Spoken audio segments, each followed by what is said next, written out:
Hey, shalom, people. Shalom to all my Yasharites. I want to jump right into it because I want all the smoke, but in a peaceful, respectful, meek kind of way.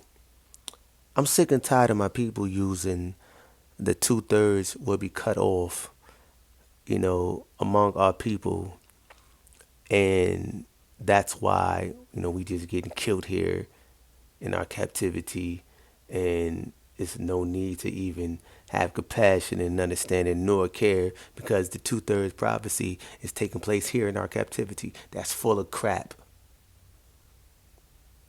The 2/3 start once all of Yasharallah returns back unto the land.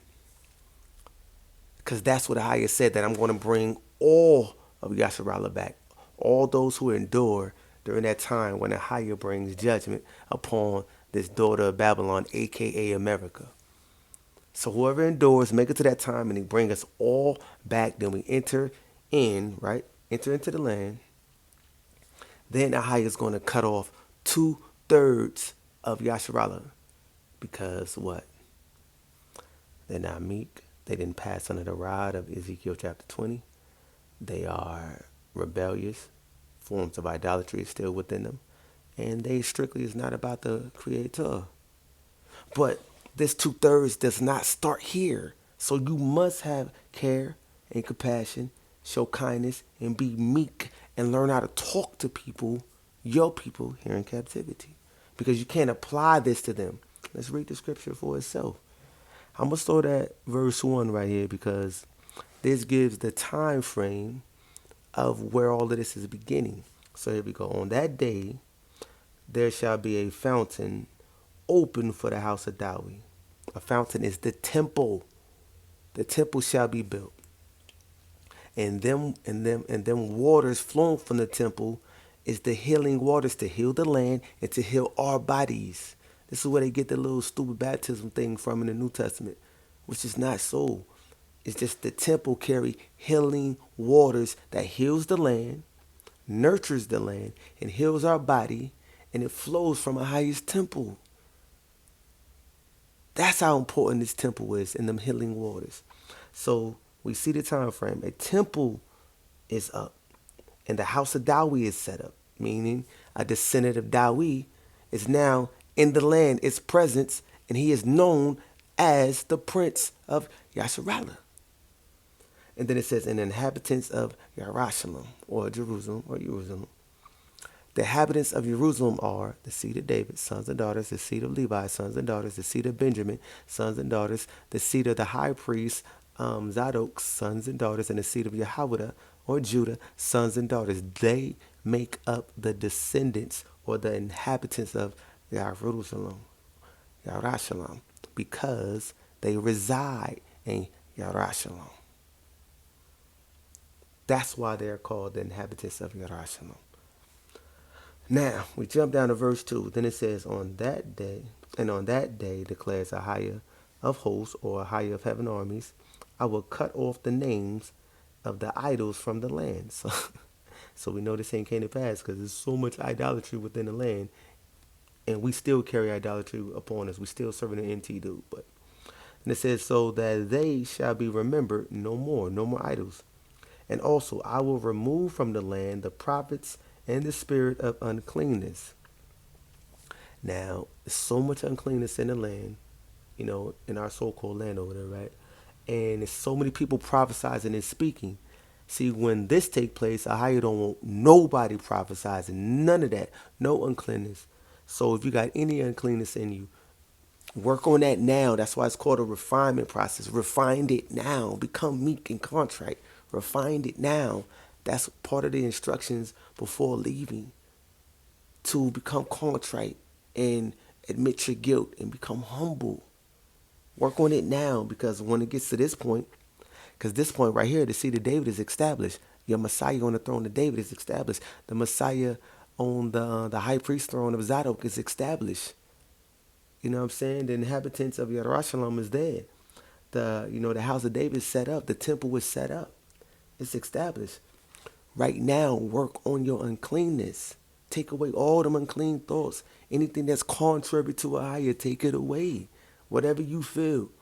You know what I mean? If you have an understanding that certain things ain't supposed to be done here, understand that, but don't become contrary unto the higher because you don't agree with it, because how man make it feel here, because it's unholy here. Women, you got a problem with polygyny? Get rid of that. It's not acceptable here because it's not done in righteousness and captivity. But it's going to be a time where it will be. Men, if you're arrogant and prideful and you hateful and you just feel like your doctrine and your ideology is superior, supersedes any and others, and you into that idol, and you hate on the coming side that's gonna sit on the throne of Davi because you got your own interpretation of who Davi is, or you want the idol to sit on it. Get rid of that because you're gonna get purged. You know what I'm saying? That uncleanness gotta go. Get rid of that. But it's so much more. But them are the two biggest things that keep us at odds, the male and the female. Now, let's go back at verse 2. Spread of uncleanness. And if anyone, I'm at verse 3, I'm sorry. And if anyone again prophesies his father, or prophesies, his father and mother who bore him will say to him, you shall not live, for you speak lies in the name of Ahiah. And his father and mother who bore him shall pierce him through when he prophesies. So during this time, there would be no one prophesizing of things to come or whatever. For Ahiah is here. He's among us. We ain't going to need none of that. So this particular part of the verse is talking about anyone prophesizing in the name of Ahiah incorrectly. So then verse 4, on that day every prophet will be ashamed of his vision when he prophesies.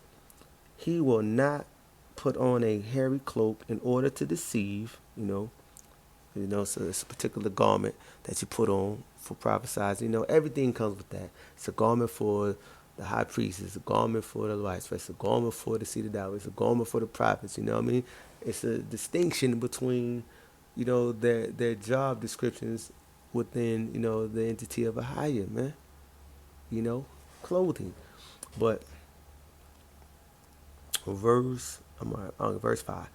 But he will say, I am no prophet. I am a worker of the soil, for a man sold me in my youth. And if one asks him, what are these wounds on your back? He will say, the wounds I received in the house of my friends. So these wounds, see how they try to flip this right here in the New Testament? Like this is a prophecy of the JC dude or Yeshua dude, to why he got whipped like that and piercing in the hands. Nah, this is talking about a deceitful prophet. So unless you want to put him in the category of a deceitful prophet, go right ahead. I'm with that. I can see that. But this is what this is talking about. Now, for the meat and potatoes, for my whole point of even doing this video. Zechariah chapter 13, verse 7. Let's start right here. The shepherd struck. That's what it says right here. Awake, O sword, against my shepherd, against the man who stands next to me, declares Ahiah of heaven's armies. Strike the shepherd, and the sheep will be scattered, and I will turn my hand against the little ones. This is key. Now, this is talking about striking the shepherd in the land. The sheep be scattered within the land, because once we go back, it's not over.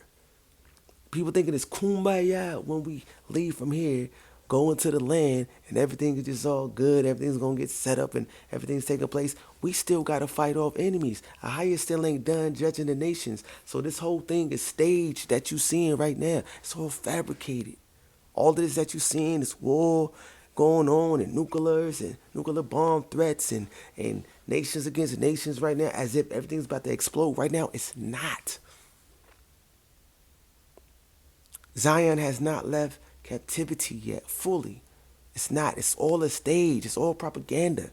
It's all a hoax, because the judgment upon all the nations is not going to take place until all of Yasharallah comes back, and the 2/3 are dealt with, and the 90% of the men are dealt with. We're gonna prove it through scripture, not my words, it's Haya's words. Okay, then like I'm at verse 7, right? Okay, again, awake, O sword, against my shepherd, against the man who stands next to me. Declare a high of heaven's army, strike the shepherd, and the sheep will be scattered. I will turn my hand against the little ones. Okay, that was at verse 8, actually. But then it says, in the whole land, declares a higher. In the whole land, not in the whole earth. It's not, no, in the whole land, declares a higher. 2/3 shall be cut off and perish, and 1/3 shall be left alive. Now that's 2/3 of all of Yasharallah, Yasharallah. And only 1/3 of Yasharallah or Yasharallah will be left in the land. That is a remnant. That is the remnant that will be left. That is the remnant who will return fully, wholeheartedly back unto a higher and accept all his orders, all his ways, all his judgments, all his instructions without complaint, refined, dedicated, devoted. That does not start here. I'm going to do a video on Ahaya saying he's going to bring all of Yasharallah from here. See, it's a prophecy that came to pass. Anyone going back saying they see the Dawi and they already in the land right now, or they sitting here in the land and they're saying that a particular only a certain amount of people is going back with them or returning to the land, then you'll know that's not a Bahaya, because Ahaya said that all of Yasharallah is going back. Not just those who's in a particular group, particular movement, particular camp. You just so valuable and precious above all the rest of Yasharallah. No. All of hear from me. All of Yasharallah is going back once we go back, because Ahaya is going to plead before us face to face like he did when we came out of old Egypt. All of Yasharallah is going back. He's going to plead with us face to face, and then he's going to judge us face to face, and then he's going to take out 2/3 of us face to face. Not here. We falling and dropping like flies here, going through the things that we're going through, is because of Jeremiah chapter 30. Verse 9 all the way down. Not even verse 9 really all the way down. It's like, let's say the bottom half all the way down. Like Ahaya says that he's punishing the nations, but he's not going to leave us all altogether unpunished. So as he's punishing them, he's punishing us as well. So that's part of the prophecy. So that's what's going on with us. So that's taking place. And the curses is still in effect. People think, and most so-called Moraes teachers speak, or the majority of our people think, if we just return all the way back unto the law, now the curses is null, like what, null and void, right? Is that how you say that? Now the curses don't apply because we return to the law. And the curses supersedes the law. Long as we are in captivity, or long as our oppressors have dominion, the curses is still before us. Because if we have dominion, we are now the head. The curses is upon them. So that's how you know the curses haven't left. If you're reading, then you're understanding this. Like, I know things may not happening fast enough for you, and you need more, and you can't take it. I get it. You get weary, and then you just start listening to a whole bunch of everything, or you just creating your own theory of things. And then you get way off, sidetracked, leaning towards your own understanding. And then you just out here lost. But in actuality, the curses are still in effect. And that's why we're crumbling and dying, going through what we're going through. But then once Ahia is ready to bring us all back, then 2/3 will apply. So then here we go right here. Verse 9. And I will put this third into the fire. See, that's the key. That's the key thing. Even that 1/3 is not off the hook yet. It has to go through the refinement process, the furnace of affliction process that we're going through here.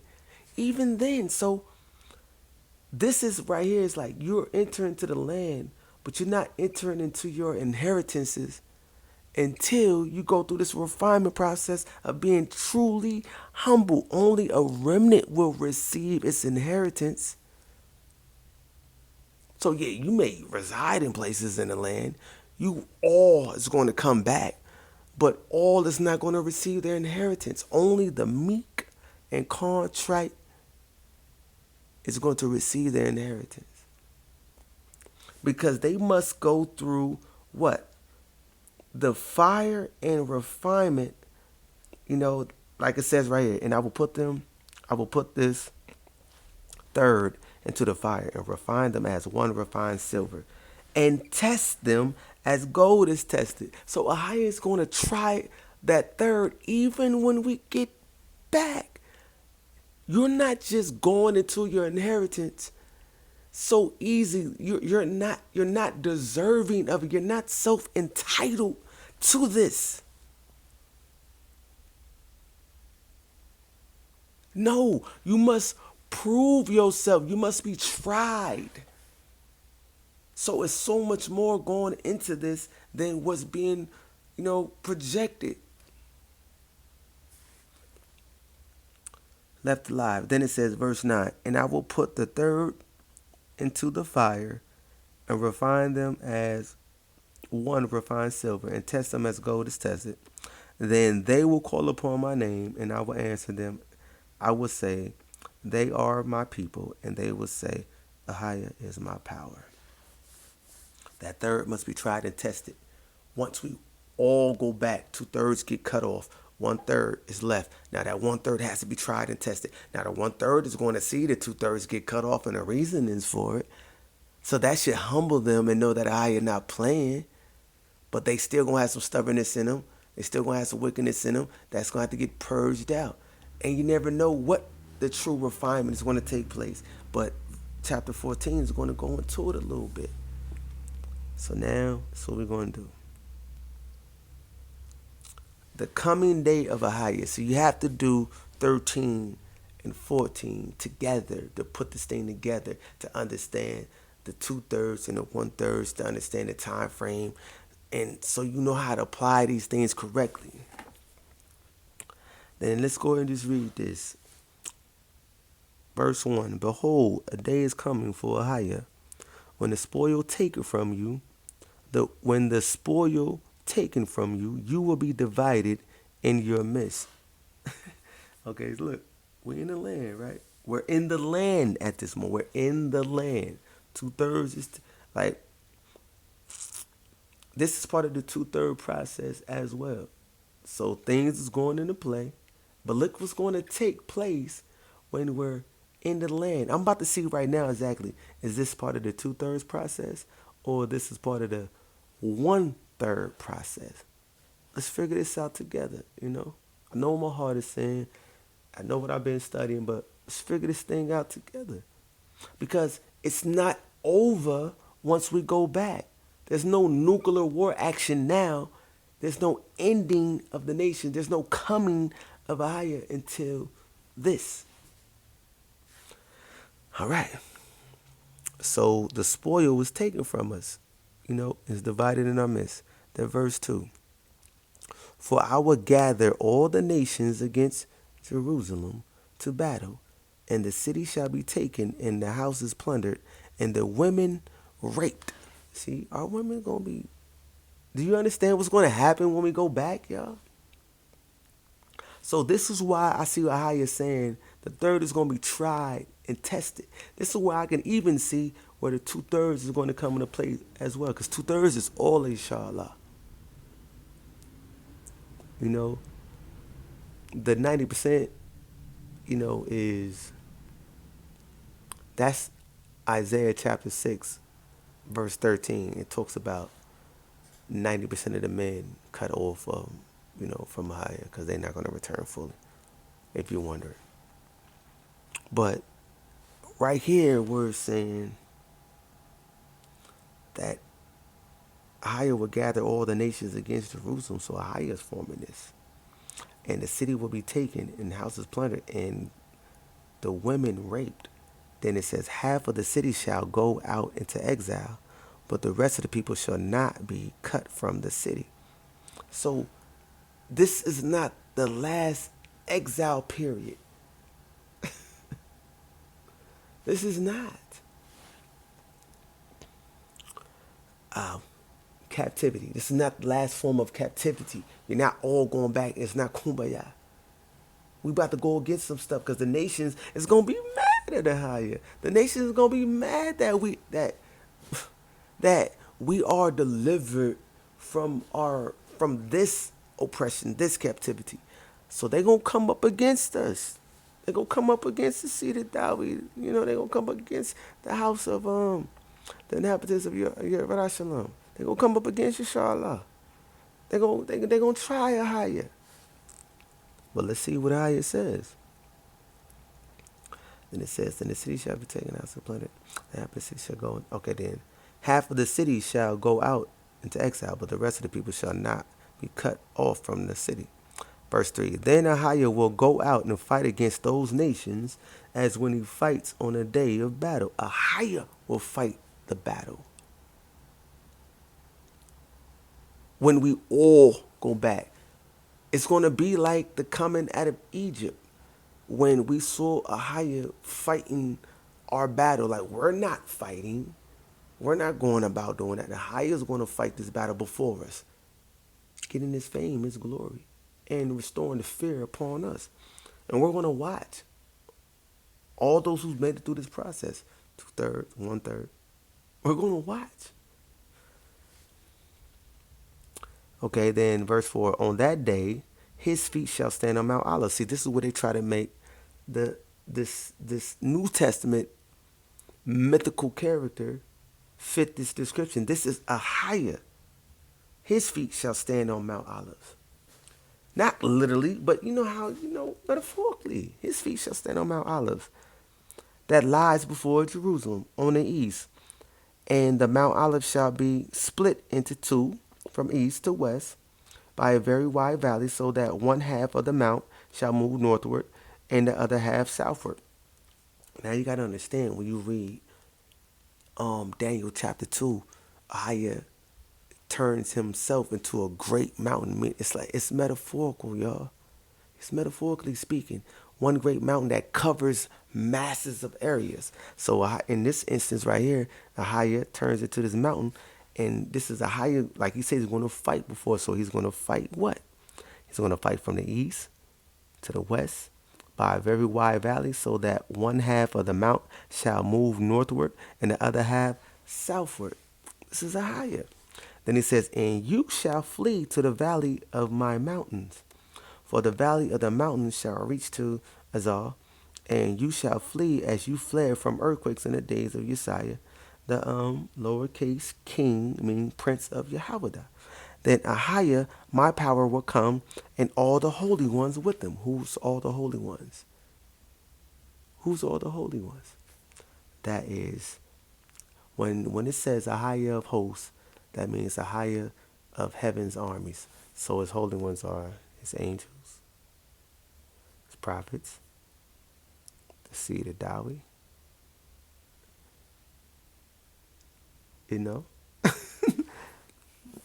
Because like it says in this Zechariah that Ahiah is going to make, I can't remember, I don't know if it's 12, but in this Zechariah, Ahiah says he's going to make the house of Dawi like he says he's going to make them like, like a god, but okay, like a strong power before its people and before the nations that's trying to attack. So we know the house of David is going to be there to help in this. And remember, Ahiah works through men. So he's going to fight literally, and he also spoke and said that the house of David, the actual prince, and his, descendants, is going to fight among in this right here. So they try to just make it seem like the house of David is going to rescue, and he's going to be the deliverer, the savior, like how they try to do the New Testament. No, this is Ahiah and the holy ones, but the house of David is with Ahiah fighting as well.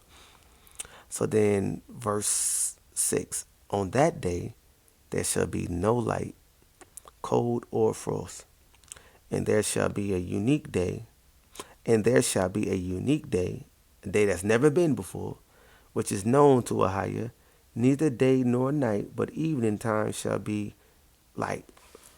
What's so key about this is because there's a there's a there is a prophecy in Jeremiah 33, which says that if you could take away my audience of day and night, that there will never be a day and that there will never be a night, then you can take away my covenant that I made with Dawi, and that he shall never have a descendant to sit upon his throne.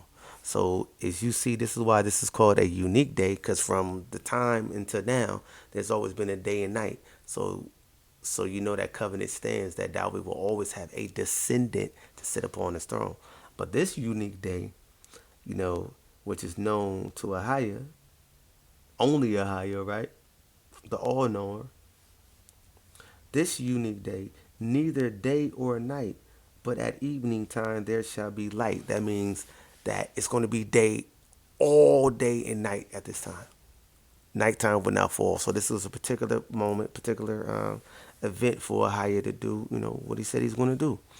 Verse 8, on that day, living waters shall flow out from Yerashim. Living waters shall flow. The temple. That's what I'm saying. This is giving you a time frame. On that day, living waters shall flow from out the temple. The temple is there in Jerusalem. Half of them to the eastern sea, and half of them to the western sea. It shall continue. It shall continue in summer as in winter. In that day, living water shall flow out from Jerusalem. Okay, there we go. And Ahiah will be capital king, it should be, over all the earth. On that day, Ahiah will be one, and his name one. So I say Ahiah a lot. People get bothered. But I'm a man of visions and dreams. Ahiah Ben gave me the instructions to really something that I still need to deal with, to not argue people with the name. So it don't really bother me. It's just that it's like I know the name, certain names people use as idolatry and is given Canaanite idol reverence. But the instructions he gave me was just like, you know, it don't matter what name people call upon right now, because when that time come, his name will be one. So it's oxymoronish to go to war with people over my name. For on that day, like he says, he will be one. So you understand that it's only one power in the earth, and his name be one. Verse 10, the whole land shall be turned into the plain of Geba, Remnant, south of Jerusalem. But Jerusalem shall remain aloft on its site from the gate of Benjamin, but to the place of the former gate, to the corner gate, from the tower of Haniel to the king's wine presses.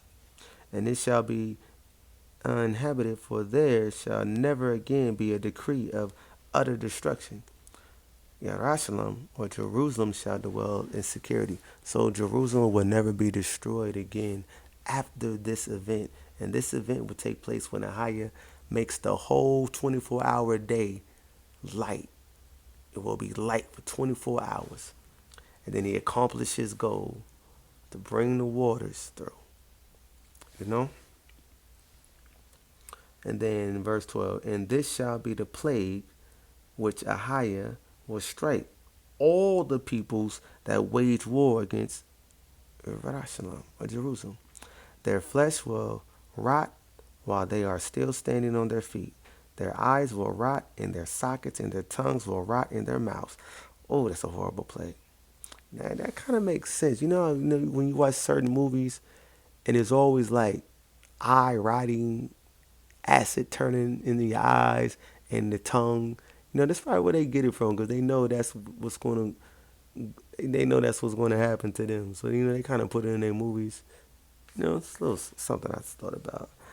Um, Let me see where am I at. Okay, yeah, verse 12, right in their sockets, and their tongues will rot in their mouths. Verse 13, and on that day a great panic from a highest shall fall on them, so that each will seize the hand, so each will seize or seize the hand of another. But I think that seize, each will seize the hand of another, and the hand of the one will be raised against the hand of the other.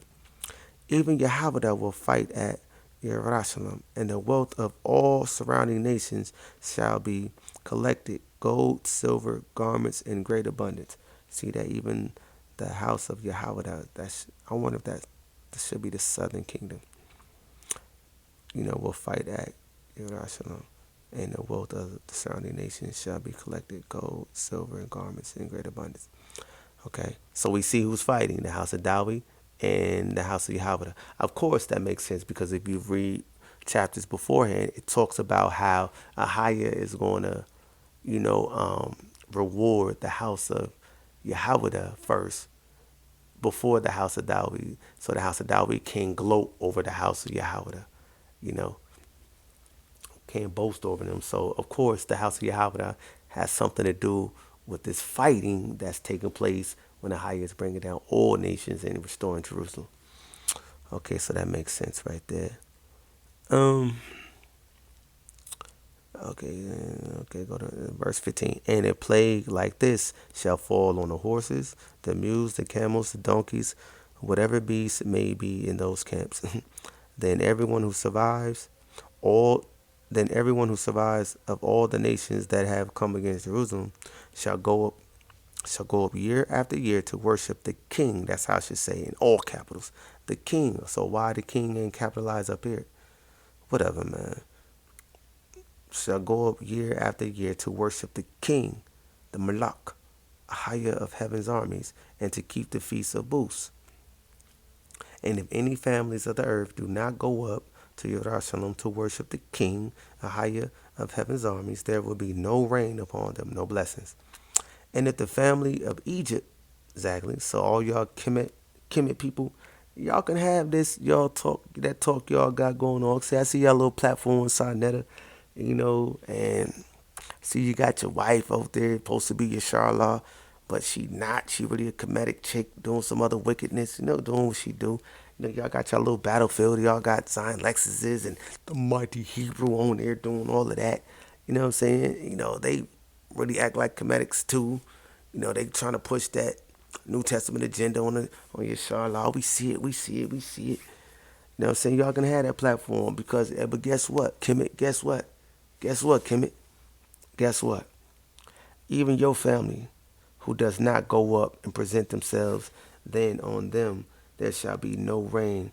There shall be the plague which Ahijah afflicts the nations that do not go up to keep the feast of booths. So you will face the affliction of rotten of the eyes, rotten of the tongue. You know what I'm saying? So you will face that. So y'all comedics, y'all can have this little glory here in this little weak, weak oppression, fallen dominion of the daughter of Babylon, so-called America. You can have that. Get your little money, get your little monetary gain. But how you coming? For real. You coming though. Verse 19. This this shall be the punishment of Egypt. This shall be the punishment to Egypt and the punishment to all the nations that do not go up to keep the feast of booths. So better learn what the feast of booths is, because if you don't know, you got a serious disease coming. And on that day shall be inscribed on the bells of the horses, holy to Ahiah. Right. And pots in the house of Ahiah shall be as the bowls before the altar. You know, them's talking about the high priest. That temple. Pots gonna have holy unto a high on there. You know what I'm saying? Of course. And and in every pot in Jerusalem and Yahweh shall be holy to a higher of heaven's armies, so that all who sacrifice may come and take of them, and boil the meat of sacrificing them, and there shall no longer be traitor in the house of Yahweh of hosts on that day. Now, before I get out of here, I want to say this. For all you vegans, I'm a vegan right now too, so I'm speaking about myself, but not really in this context, because I have a different kind of understanding of it, right? So for all you vegans who just saying that higher, and who's going against, meat here in captivity, which you totally correct, for the meat here is totally unclean and not digestible. When we get back to the land, meat will be eaten again. I'm not even when we get back to the land. When Ahia sets everything back up, restores Jerusalem, all of this take place. Temple was built. Leviah on the whites is in place. The high priest Zadok is in place. See the Dawi is in place. Sacrifices and offerings is being put on. You will eat meat when the feast days come back. When the Passover comes, when the Passover is being able to be done, is able to be done correctly in the place that where it's supposed to be done at, in the land of Jerusalem, like it states in Exodus. You will eat meat, because you will eat that you will eat that lamb for Passover. And you will eat meat for the Levites. That's their share, that's their portion, that's their inheritance. They eat the meat, and so you will give offerings. So you Levites who think y'all just vegans now and plant-based and all of that, yeah, that's cool. Do that here. Do that here. But don't be contrary to a higher and try to bring that there. Like, I ain't gonna never do that. Like, watch how you speak, man. Watch how you speak. Like, you could talk crazy about what the so-called daughter of Babylon is doing to meats and everything. But don't talk about a highest clean animals in its true nature that it will be when we go back. But until then, peace, shalom, shalom to all my people of Yashala, love. Anap Shah Davada. Peace.